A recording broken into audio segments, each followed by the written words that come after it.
BDR হত্যাকাণ্ডের সুষ্ঠু বিচারের দাবিতে রাজধানী সহ সারা দেশে মানববন্ধন কর্মসূচি পালন করছেন ভুক্তভোগী পরিবারের সদস্য ও স্বজনরা।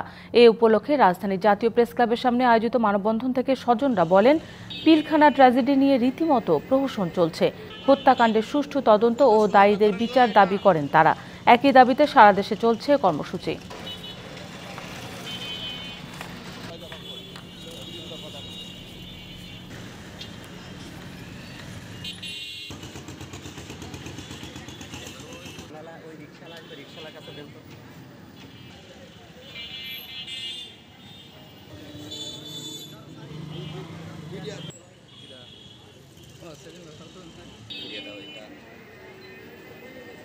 এ বিষয়ে আরো জানাতে নরসিংদী থেকে সরাসরি যুক্ত হচ্ছেন আমাদের সহকর্মী তোফায়েল আহমেদ।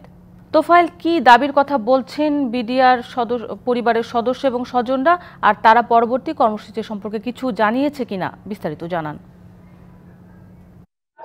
শান্তা, আপনি যেমনটা জানাচ্ছিলেন যে 2009 সালে পিলখানায় যে বিডিআর বিদ্রোহের ঘটনা ঘটেছে, সেখানে 57 জন যে বিডিআর কর্মকর্তা সহ বেশ হত্যাকাণ্ডের কথা তারা বলছে, এবং সেই প্রেক্ষিতে কিন্তু আজকে বিডিআর যে কল্যাণ পরিষদ রয়েছে নরসিংদী জেলা শাখার আয়োজনে কিন্তু তারা নরসিংদী প্রেস ক্লাবের সামনে মানববন্ধন পালন করছে, এবং এই মানববন্ধন তারা 3 দফা দাবি জানিয়েছে যে যারা নিহত হয়েছে তাদের হত্যাকারীদের বিচার এবং তাদের চাকরি পুনর্বহাল সহ 3টি দাবি রয়েছে।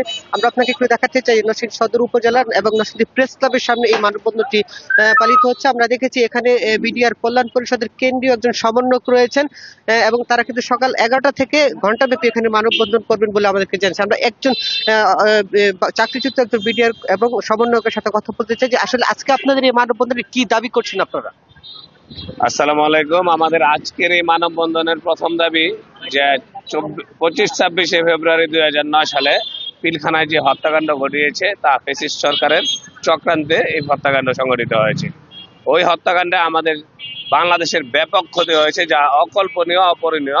57 জন সেনা কর্মকর্তা সহ আরো সর্বমোট 74 জন লোক নিহত হয়েছে এবং তাদেরকে মেরে ফেলা হয়েছে। যারা এই কর্মকাণ্ডের সাথে সম্পৃক্ত তাদের সকলের দৃষ্টান্তমূলক শাস্তি কামনা করছি।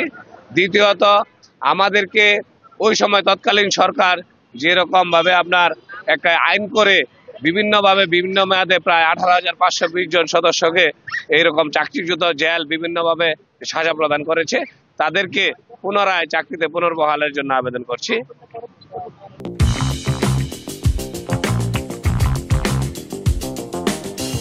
এটা পরবর্তীতে আসলে না করলে, আপনার প্রশ্নের উত্তরটা যদি না করবে কেন? আমরা তো মজলুম, আর মজলুমদের সাথে সুব্যবহার করার, মজলুমদের প্রতি মায়াটা সরকার অবশ্যই করবেন এই আশাবাদ ব্যক্ত করি। যেহেতু তদন্ত করে আমাদেরকে সারা পৃথিবীর মানুষ জানে যে আমরা আসলে চক্রান্তের শিকার, তাইলে আপনারা মজলুমদের, আমরা যেহেতু মজলুম, আমাদের প্রতি অবশ্যই সদয় হবেন। আরেকটি ধারা আমাদের আছে যে আপনার বর্তমান যে তদন্ত কমিশন গঠন করা হয়েছে ওইখানে একটা ও ধারা আছে, এই ও ধারাটা যেন বাতিল করা হয়। কারণ ও ধারাটা যদি থাকে তাহলে আমাদের এই দেশের যে বিচার ব্যবস্থা, পূর্বের বিচার ব্যবস্থাটা নিশ্চিত থাকে। সুতরাং আমাদের 3টা দাবি, এই 3টা দাবির জন্য আজকে আমরা শান্তিপূর্ণভাবে মানববন্ধনে দাঁড়িয়েছি। অসংখ্য ধন্যবাদ। শান্তা, আপনি শুনছিলেন যে এখানে একজন সমন্বয়ক রয়েছে, তিনি কিন্তু এখানে বিডিআর রয়েছে যারা চাকরিচ্যুত এবং তাদের পরিবার এবং স্বজন রয়েছে, এবং তার যে সকল বিডিআর সদস্যরা নিহত হয়েছেন তাদের সন্তানরা কিন্তু আজকে এই মানববন্ধনে অংশ নিয়েছে, এবং তারা পরবর্তী সময় আলোচনা সাপেক্ষে, সরকারের সাথে আলোচনা সাপেক্ষে পরবর্তী কর্মসূচি তারা বাস্তবায়ন করবেন। তো শান্তা, এই ছিল নরসিংদী থেকে বিডিআর বিদ্রোহের মানববন্ধনের সর্বশেষ পরিস্থিতি। আমাদের সাথে যুক্ত হচ্ছেন সহকর্মী কামরুজ্জামান সেলিম।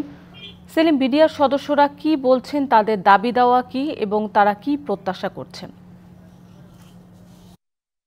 শান্তা, আজকে ঠিক সকাল 10:30টার সময় কিন্তু চুয়াডাঙ্গা প্রেস ক্লাবের সামনে 2009 সালে বিডিআর বিদ্রোহে নিহত 57 যে সেনা অফিসার মারা গিয়েছিল তাদের হত্যার যে ঘটনা, সেই ঘটনায় কিন্তু বিজিবি সদস্যদের বিরুদ্ধে মামলা হয়। সেই মামলায় অনেকে চাকরিচ্যুত হয় এবং অনেকেই কিন্তু এখনো জেল খাটছে। তারই প্রতিবাদে কিন্তু কিছুক্ষণ আগে তারা মানববন্ধন শুরু করেছে, এবং তারা যেটি বলছে তাদের যে 3 দফা, সেই 3 দফা দাবি পূরণ না হওয়া পর্যন্ত তারা মাঠে থাকবে, তারা আন্দোলন করবে। আমরা এই মুহূর্তে আসলে এখানে যিনি একজন সমন্বয়ক আছে তার সাথে আমরা কথা বলতে চাই, তাদের দাবি দেওয়া সম্পর্কে আমরা জানতে চাই। আপনাদের আসলে কি কি দাবি আছে আমাদের কিছু বলবেন? আমাদের দাবি হচ্ছে পিলখানায় নির্মম হত্যাকাণ্ডের শিকার 57 জন সেনা অফিসার সহ 74 জন হত্যাকাণ্ডের পিছনে দায়ী ব্যক্তিবর্গ এবং নেপথ্যের নায়কদের চিহ্নিত করে অতি দ্রুত দৃষ্টান্ত শাস্তি নিশ্চিত করা এবং যে সকল বিডিআর সদস্য সাজা মেয়াদ শেষ ও খালাস প্রাপ্ত তাদের মুক্তির দাবি জানায়। প্রশাসনের 18টি স্পেশাল কোর্টের মাধ্যমে গণহারে গ্রেপ্তার করে যাদেরকে অন্যায়ভাবে চাকরিচ্যুত করা হয়েছে তাদের সবাইকে সরকারি সকল প্রকার সুযোগ সুবিধা যেমন রেশন বেতন পদোন্নতি সহ পুনরায় চাকরিতে পুনর্বহাল করতে হবে। তদন্ত কমিশনকে স্বাধীন নিরপেক্ষ এবং নির্ভয়ে কাজ করার জন্য প্রজ্ঞাপন উল্লেখে 2 এর ধারা অবশ্যই বাতিল করতে হবে। দেশবাসী আমরা ক্ষতিগ্রস্ত বিডিআর সদস্য। আচ্ছা, আপনাকে অসংখ্য ধন্যবাদ। আসলে শান্তা, আপনি শুনছিলেন যে তারা যে 3 দফা দাবি কথা বলছে, সেই 3 দফা দাবি আদায়ে তারা যে ধরনের কর্মসূচি পালন করা দরকার সেই কর্মসূচি পালন করা হবে এবং এই মানববন্ধনের পাশাপাশি কিন্তু তারা লিফলেট বিতরণ করছে জনসাধারণকে। তারা তাদের যে দাবি সেই দাবি সম্পর্কে তারা জানাচ্ছে। এছাড়া কিন্তু এখান থেকে মানববন্ধন শেষে তারা কিন্তু জেলা প্রশাসক বরাবর কিন্তু একটি স্মারকলিপি পেশ করবে প্রধান উপদেষ্টা বরাবর। তো শান্তা, এই ছিল চুয়াডাঙ্গা থেকে বিডিআর বিদ্রোহে মানববন্ধনের সর্বশেষ পরিস্থিতি। সেলিম, আপনাকে ধন্যবাদ।